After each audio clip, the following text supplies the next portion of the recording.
दोस्तों नमस्कार, मैं आपका भूपेंद्र नारायण सिंह। आज दास्तां देश के उस संवैधानिक संस्था की जो पहले भारत में लोकतंत्र की गारंटी हुआ करती थी।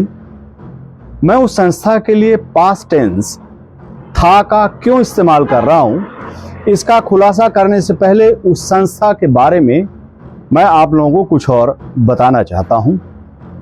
हमारे संविधान निर्माताओं ने उस संस्था का निर्माण करते समय उसकी जो निष्पक्षता थी, उसकी जो स्वायत्तता थी, उसको सुरक्षित रखने के लिए खास बंदोबस्त किए थे ताकि वो दलगत राजनीति के फेर में न फंसे, अपने संवैधानिक दायरे में रहकर हमारे भारतीय लोकतंत्र की सुरक्षा सुनिश्चित करे। उस संवैधानिक संस्था को दलगत राजनीति से और ऊपर उठाने के लिए देश की सुप्रीम कोर्ट ने संस्था के प्रमुख सदस्यों की नियुक्ति के लिए एक खास प्रावधान किए थे। और वो खास प्रावधान क्या थे? अपने एक फैसले में कहा था कि संस्था प्रमुख और उसके अहम सदस्यों की नियुक्ति 3 सदस्यों की एक टीम करेगी। याद रखिएगा, 3 सदस्यों की एक टीम करेगी। अब गौर से सुनिए, 3 लोगों की इस टीम में कौन कौन होते थे? प्रधानमंत्री, नेता विपक्ष और सुप्रीम कोर्ट के सर्वोच्च न्यायाधीश की तरफ से नियुक्ति समिति। समीकरण पर एक बार और गौर, यानी एक बार और ध्यान दीजिए आप। नियुक्ति में किसी एक पक्ष का बहुमत नहीं। प्रधानमंत्री अलग दल का, नेता विपक्ष, उसके विरोधी दल और मुख्य न्यायाधीश दलगत राजनीति के ऊपर उठे हुए एक निष्पक्ष सदस्य। मतलब उस संवैधानिक संस्था के प्रमुख और दूसरे सदस्यों की फ्री एंड फेयर नियुक्ति। सिलेक्शन में दाएं बाएं की कोई भी गुंजाइश नहीं। 3 में 2 जिस नाम पर सहमत, उसकी नियुक्ति। ये उस काल की बात थी जब उक्त संस्था की आत्मा जिंदा थी। मौजूदा मोदी सरकार में उस संस्था की बस काया बची है।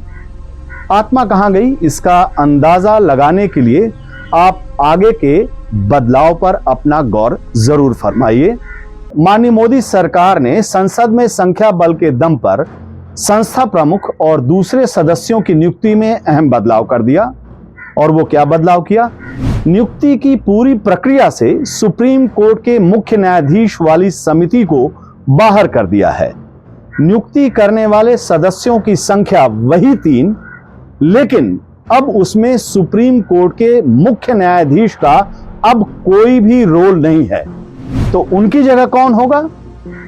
उनकी जगह सुनिए, माननीय मोदी जी की मुहर लेकर निकले उनके कोई भी माननीय कैबिनेट मंत्री।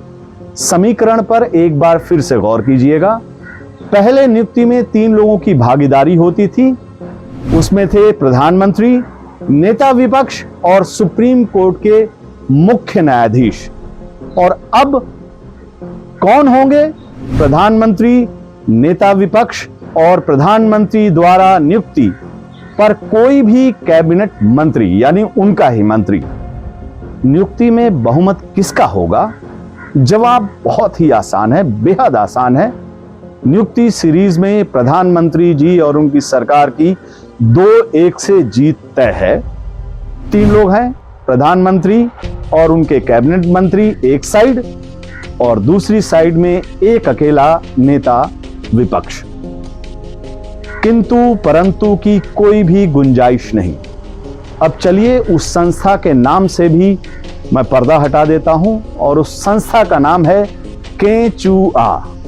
चौंकिए मत, असल वाला केचुआ नहीं, ये केंद्रीय चुनाव आयोग का शॉर्ट नेम है।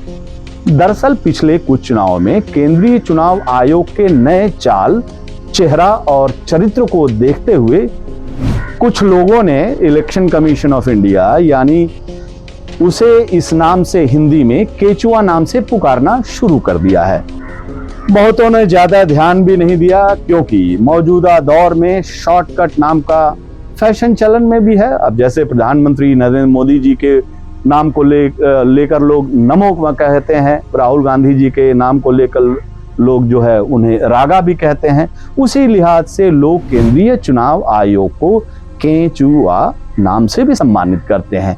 किसी असली केंचुए ने भी इस बाबत अपने अपमान का मामला अभी तक नहीं उठाया है। आगे इसका खतरा भी कम हो गया है, क्योंकि केंचुआ का अब कानून पर पूरा कंट्रोल मोदी जी एंड उनकी सरकार के हाथों में आ गया है। अब इसके आगे की दास्तां क्या कहें दोस्तों, आप खुद समझदार हैं। नमस्कार।